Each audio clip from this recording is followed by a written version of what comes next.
Boa tarde, meu nome é Kélia Fernanda, eu sou aluna do 4º ano de Medicina da Faculdade Unipar, e juntamente comigo estão a Rebeca Heloise, a Maiana Alves, a Eduarda Ribeiro e a Andriele Moetti.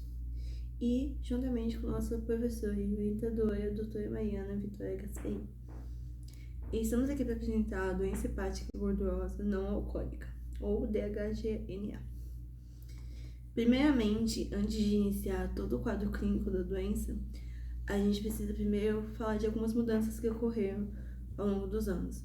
A doença, antigamente, ela era conhecida como doença hepática gordurosa não alcoólica, mas atualmente ela é conhecida como doença hepática esteatótica associada à difusão metabólica. Isso se deve a alguns termos como gordo e não alcoólico que poderiam ser considerados estigmatizados. Grande parte das estatísticas estão relacionadas aos homens do que às mulheres. 40% dos casos da doença são do sexo masculino e apenas 26% dos casos são de sexo feminino. As principais características da doença são a presença de adiposidade ou a não adiposidade, a dislipidemias e a resistência insulínica, além dos principais sinais clínicos, como a inflamação, lesão nas células hepáticas e a fibrose. Os fatores de risco associados às doenças são a obesidade, a diabetes tipo 2, a hipertensão, dislipidemia e medicamentos de uso contínuo, como amidalona, metotrexato, damoxifeno e glicocorticoides. O diagnóstico ele é necessário que o paciente tenha 2 ou mais alterações metabólicas, que exerça 5% do peso do fígado com acúmulo de lipídios, o aumento do ALT, que é AST, ou se não um parente de primeiro grau que tenha tido cirrose.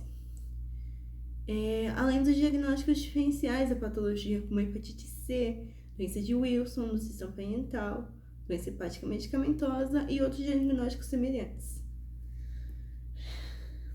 Grande parte dos pacientes eles são assintomáticos, só que mesmo sendo assintomáticos, eles ainda têm alguns sinais e sintomas clínicos, como a fadiga, o mal-estar, o leve desconforto na região do hipocôndrio direito e uma difícil hepatomegalia, que pode acontecer em alguns casos.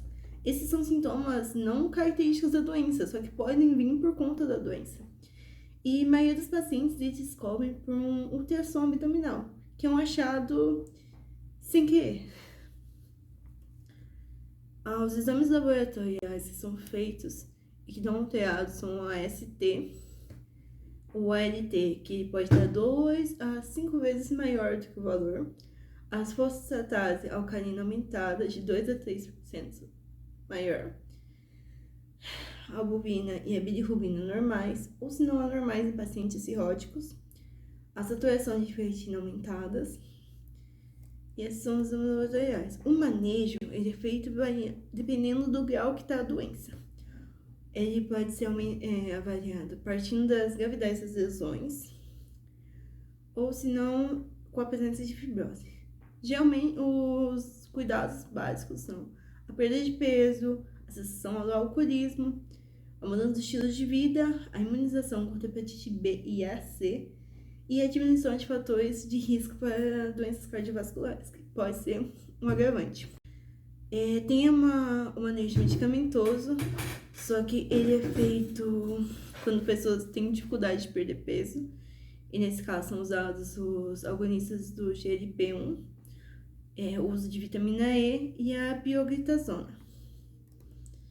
E, finalmente, a conclusão que a doença hepática esteatótica associada à difusão metabólica, ela tem uma alta incidência em todo mundo.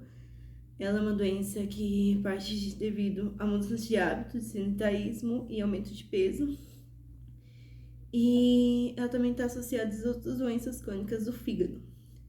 Ela é necessária que faça uma conscientização em todo mundo e que as pessoas tenham consciência dessa doença e que tenham consciência de que mudança de hábitos pode salvar a vida delas.